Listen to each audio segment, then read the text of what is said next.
இன்னைக்கு office lunch box recipe என்னன்னு பார்க்கலாம். ஆனியன் சட்னி தோசை எப்படி செய்யறதுன்னு பார்க்கலாம். இப்போ சில பொருட்கள் எண்ணெயில் நல்லா வதக்கிட்டு அதுக்கப்புறம் அரைக்கணும். அது என்னன்னு பார்க்கலாம். கடாயை சூடுபடுத்திக்கோங்க. 1 டீஸ்பூன் எண்ணெய், உளுத்தம்பருப்பு 1 டீஸ்பூன், கடலைப்பருப்பு 1 டீஸ்பூன், 5 பல்லு பூண்டு தோல் உரிச்சிட்டு சேர்த்துக்கோங்க.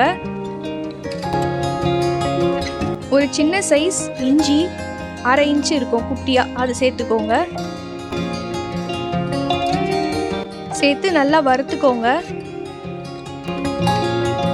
3 காஞ்ச மிளகா சேர்த்து நல்லா வறுத்துக்கோங்க. 2 மீடியம் சைஸ் வெங்காயம் இந்த மாதிரி நல்லா பெருசா அரிஞ்சு சேர்த்துக்கோங்க.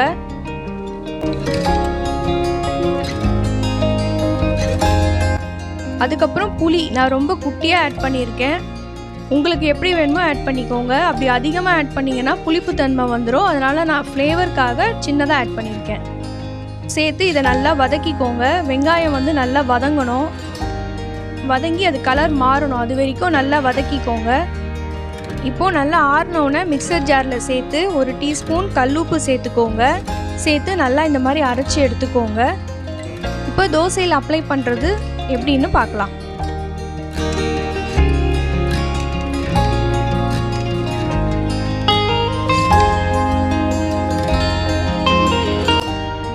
ஃபர்ஸ்ட் இந்த மாதிரி தோசை ஊற்றிட்டு கொஞ்சமாக எண்ணெய் ஊற்றிக்கோங்க மேலே.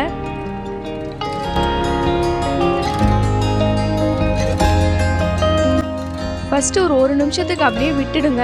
மேலே இருக்கிற லேயர் ட்ரை ஆகணும். அதுக்கப்புறமா இந்த சட்னியை மேலே அப்ளை பண்ணுங்கள். நீங்கள் ஈரமாக இருக்கும் போதே அப்ளை பண்ணிங்கன்னா அந்த ஸ்பூன்லேயே எல்லாம் ஒட்டிக்கும், உங்களுக்கு சரியாக வராது. அதனால் 1 நிமிஷம் வெயிட் பண்ணிவிட்டு அதுக்கப்புறமா அப்ளை பண்ணுங்கள். அப்ளை பண்ணி முடிச்சதுக்கப்புறமா ஒரு 2 நிமிஷத்துக்கு மூடி வச்சுருங்க. அதுக்கப்புறமா எடுத்துடலாம். இன்னொரு பக்கம் திருப்பி போடணும்னு அவசியம் இல்லை, அது அப்படியே வெந்துடும். எப்போவுமே இந்த மாதிரி எண்ணெயில் வதக்கிட்டு அரைக்கிறதா இருந்தால் தண்ணி தேவைப்படாது. இந்த எண்ணெயிலேயே நீங்கள் அரைச்சிடலாம். அப்படி நீங்கள் தண்ணி ஊற்றுறதா இருந்தால் மூடியை நல்லா ப்ரெஸ் பண்ணிக்கோங்க. அப்படி இல்லைன்னா ஓப்பன் ஆயிடுச்சுன்னா வெளியிலலாம் அடிச்சிடும். அதனால் கவனமாக அரைச்சிக்கோங்க. இந்த மாதிரி இன்ட்ரெஸ்டிங் வீடியோஸ் பார்க்க ஹாப்பி குக்கிங் ஹாப்பி ஈட்டிங் சேனலுக்கு சப்ஸ்கிரைப் பண்ணுங்கள். இன்க்ரீடியன்ட்ஸ் டீட்டெயில்ஸ்லாம் கமெண்ட் பாக்ஸில் இருக்குது. வேணுன்றவங்க செக் பண்ணிக்கோங்க. தேங்க்ஸ் ஃபார் வாட்சிங்.